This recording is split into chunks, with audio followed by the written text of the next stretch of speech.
আসসালামু আলাইকুম।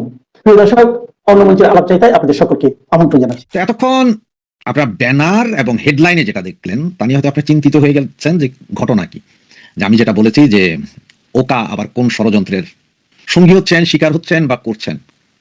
এই এক হেডলাইনের ভিতরে আপনারা যে যেভাবে পারেন সেভাবেই নিতে পারেন, এটা আপনাদের স্বাধীনতা। তবে আমার কাছে মনে হয় যে ওবায়দুল কাদেরকে নিয়ে গত 2 দিন যাবত যে কথাবার্তা, কন্টেন্ট এবং বিভিন্ন জন বিভিন্ন কিছু বলছেন, তা নিয়ে কিছু কথা মনে হয় আমারও বলা উচিত। কারণ আমি একটা ঘটনার চরম সাক্ষী, যেটা আমার জীবনে এখন যে বয়স, হয়তো আমি মৃত্যুর আগ মুহূর্ত পর্যন্ত ভুলবো না, এমন একটা ঘটনার সাক্ষী। তা আপনাদের শেয়ার করবো, যদি আমি ওখানে কারো নাম উল্লেখ করবো না। সর্বপ্রথম কথা হচ্ছে যে আমাদের মহামান্য সেক্রেটারি আওয়ামী লীগের একটা বিশাল সংগঠনের সেক্রেটারি ওবায়দুল কাদের, উনি যেভাবে আপনার 7ই জুনের আওয়ামী লীগের সবাই অনলাইনে সবাই দেখছিলেন, এসব লক্ষ কোটি জনগণ দেখছিলেন এবং আরো লক্ষ কোটি জনগণ এখনো দেখবেন, দেখছেন, বিচার বিশ্লেষণ চলছে, কোন নেতা কি বলছে, চুলচেরা বিশ্লেষণ চলছে। সেখানে আমাদের স্যারের কথা ছিল যে নেত্রীর কাছে উনি একরকম প্রশ্নবাণ ছুড়ে দিয়েছেন বা নেত্রীকে ছোট করে দেখার মতন বলেছেন যে মানে চুপ্পু এবং সেনাপ্রধানকে বানানো ঠিক হয় নাই। ওনার একরকম কথা যে নেত্রী কারো কথা শুনেন নাই, কেউ কিছু বলেন নাই। কারণ আমার কিছু প্রশ্ন আছে। আমার প্রশ্নটা হচ্ছে যে কাদের কাকা, আপনি এই কথাটা তো এখন বললেন, সেই দিন কেন বললেন না যেদিন আপনার এই চুপ্পুকে রাষ্ট্রপতি বানানো হয় বা আপনার সেনাপ্রধানকে সেনাপ্রধান বানানো, সেদিন তো আপনার মুখে ফুলঝুরি ছুটছিল। সেদিন কেন আপনার যখন সিদ্ধান্ত হয় সেদিন কেন আপনি বলেন না যে এদের বানাইলে আমি পদত্যাগ করবো? এই সৎসাহসটা আপনার ছিল না কেন? কেন সেদিন আপনার বলেন নাই? সেটা যদি নেত্রীর ভুল হয়ে থাকে তাহলে কিছু ভুল আমি আপনাকে একটু দেখাই দিই। তো নেত্রীর সবচেয়ে বড় ভুল হয়েছিল কি জানেন? এত বড় একটা সংগঠনে 3-3বারের সেক্রেটারি রাখা আপনাকে, আপনি ওবায়দুল কাদেরকে 3-3বারের সেক্রেটারি রাখা। আপনার মনে পড়ে 10-11 সালে আপনি যখন সংসদ সদস্য ছিলেন, মন্ত্রী করা হয়নি, তখন আপনি সে কি আওয়ামী বিরোধী কথাবার্তা সংসদে, যদি আমার কথা অবিশ্বাস হয়, যারা শুনছেন আমার কথা যদি অবিশ্বাস হয়, সেই সময়কার বেশ কিছু ভিডিও ফুটেজ এখনো আছে অনলাইনে, এগুলো একটু শুনে দেখতে পারেন। যেই আপনাকে মন্ত্রী করে দেওয়া হলো, ক্যাবিনেট মন্ত্রী, সেদিন থেকে আপনি আবার চুপ। তার মানে আপনি তখন একটা প্রেশার ক্রিয়েট করছিলেন সংসদে দাঁড়াইয়া যে মানে আপনাকে কেন মন্ত্রী করা হচ্ছে না, আপনি এত বড় একজন হেড অফ জাহাজের কচ্ছপ সেক্রেটারি সাহেব, ঠিক না স্যার?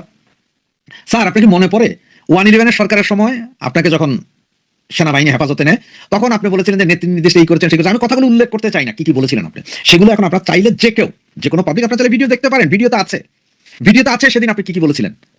কিন্তু সেদিন আপনাদের মতন এই সমস্ত নেতাদেরকে বাঁচাতে আমাদের নেত্রী কি বলেছিলেন জানেন? যে হ্যাঁ আমি নির্দেশ দিয়েছি যে তোমাদেরকে যাই বলবে সব আমার ঘাড়ের উপর দোষ দিও। সেদিন নেত্রীর এটা মহানুভবতা ছিল যে আপনাদের মতো নেতাদেরকে বাঁচানোর জন্য নেত্রী নিজের কাছে নিয়ে নিয়েছিলেন, যাতে জনরোষের শিকার না হন, আমাদের শিকারে না পড়েন আপনারা। কারণ আপনার তো ইতিহাস মনে আছে যে আমরা যারা জননেত্রী শেখ হাসিনাকে ভালোবাসি, বঙ্গবন্ধুকে ভালোবাসি, তারা আপনাদেরকে দিগম্বর করে দিতে 2 সেকেন্ড দেরি হবে না আমাদের, মনে আছে না? আপনার চেয়ে অনেক বড় শক্তিশালী নেতা ছিলেন মোস্তফা হোসেন মন্টু, কি হয়েছে দেখেছেন তো? ডক্টর কামাল হোসেন কি হয়েছে দেখেছেন? কিন্তু আরো অনেক নেতার নাম বলতে পারবো স্যার, তাদের কি হয়েছে স্যার? স্যার এই দলটার যদি ক্ষতি সবচেয়ে বেশি করে থাকে সেটা হচ্ছে আপনি করেছেন। এই দলের চোর, বাটপার, গুন্ডা, বদমাশ আপনি যারাই বলেন, তারা জানা ক্ষতি করছে, তার চেয়ে বেশি ক্ষতি আপনি করছেন। মনে আছে আপনার সেই বক্তব্যটা স্যার, যে আপনি কি বলেছিলেন যে জামাত বিএনপির ঘরের লোকজন কেন ছাত্রলীগ করতে পারবে না, জামাত বিএনপির সন্তানরা ছাত্রলীগ করতে পারবে? সেদিনই আপনি দলের 12:30 না শুধু ওই যে আমাদের কুকুর হাদি আছে না, সে যে বলেছিল মাউয়াস তালিবাস সহ ম সিরা ফেলান, আপনি সেই দিনই পার্টির তালিবাস সহ সব সিরা ফেলাইছিলেন। আপনার কারণে, আপনার কাদের সাহেব, আপনার কারণে অনেক অনেক জামাত বিএনপি ঘরের লোকজন আওয়ামী লীগে ঢুকছে, এখনো আছে। অনেক চিহ্নিত রাজাকারের নাতিপুতি, যার নানা রাজাকার, বাপ রাজাকার, ভাই রাজাকার, তারপরে আপনার শ্বশুর রাজাকার, বা বাপ বিএনপি, শ্বশুর বিএনপি, নানা রাজাকার, চিহ্নিত রাজাকার কমান্ডার, দাদা রাজাকার কমান্ডার, 14 গোষ্ঠীতে সব জামাত বিএনপি করে, সেই ধরনের লোক এখন আপনার কারণে আওয়ামী লীগ, যুবলীগ, ছাত্রলীগের ঢুকে বসে আছে, একমাত্র আপনার কারণে। ভুলে গেছেন স্যার এগুলা? স্যার একটা কথা একটু মনে করাই দিই, ময়মনসিংহের এক ভদ্রলোকের কথা নিগাত মনে আছে আপনার? শামীম স্যার, শামীমকে কি বানিয়েছিলেন স্যার? শামীমকে কি বানাইছিলেন আপনার মনে আছে? জেলা আওয়ামী লীগের ভাইস প্রেসিডেন্ট বানাইছিলেন স্যার। সেই শামীম হচ্ছে বিএনপি এবং যুবদল নেতা ছিলেন, তাকে আপনি ভাইস প্রেসিডেন্ট বানাইছেন 2025 সালে। সেই শামীম বলছে যে আমার 14 গোষ্ঠী করে বিএনপি, আমার কেন যায় স্যার? সে শামীমের সাথে ব্যবসা কিন্তু আপনি এখনো চলছে স্যার, লভ্যাংশ যাচ্ছে না স্যার আপনার কাছে? যদি অস্বীকার করেন সেটা প্রমাণ দিব স্যার। সেই শামীমের ভাই টিটুকে মেয়র বানিয়েছিল কে স্যার? কার প্রচ্ছন্ন ইঙ্গিতে স্যার? শামীম তো জামালপুরের ছিল স্যার, শামীম অরিজিনাল জামালপুরের ছিল, তারা ময়মনসিংহে এনে প্রতিষ্ঠিত কে করছে স্যার? আপনি না স্যার? এই শামীমের কথাটা কেন বলছি জানেন? জামালপুর থেকে না ময়মনসিংহে কেন বলছি জানেন স্যার?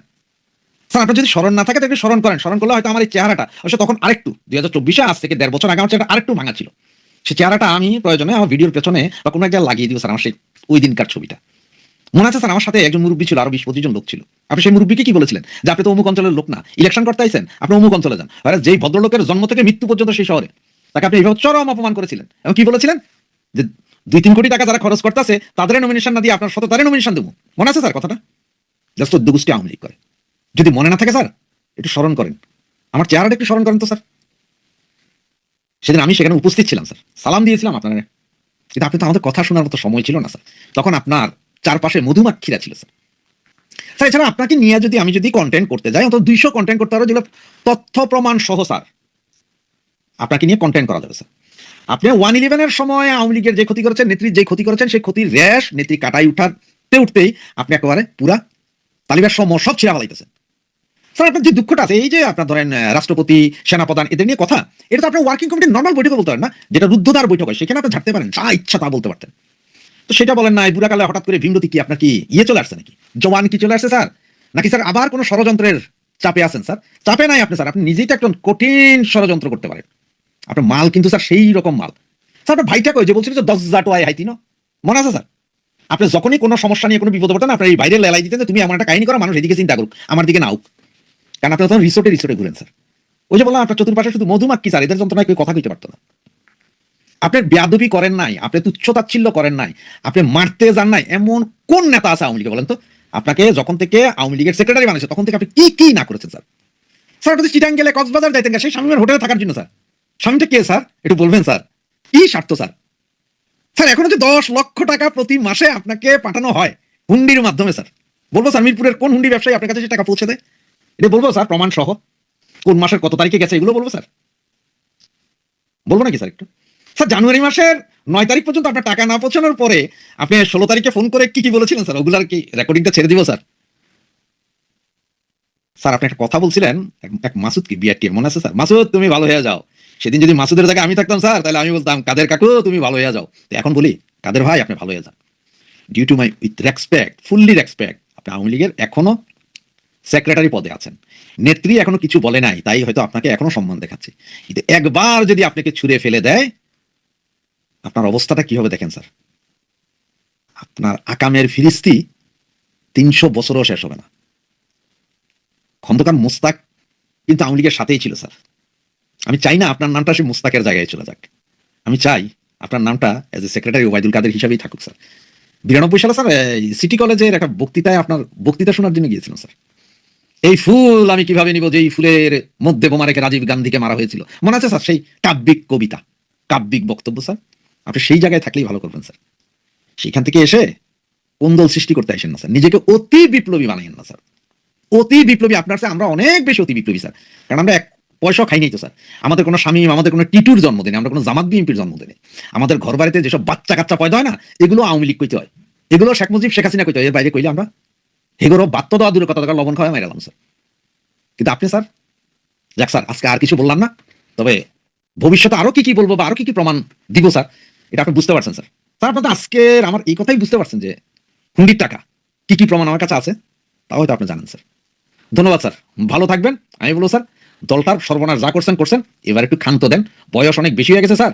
না পারলে স্যার পদত্যাগ করেন।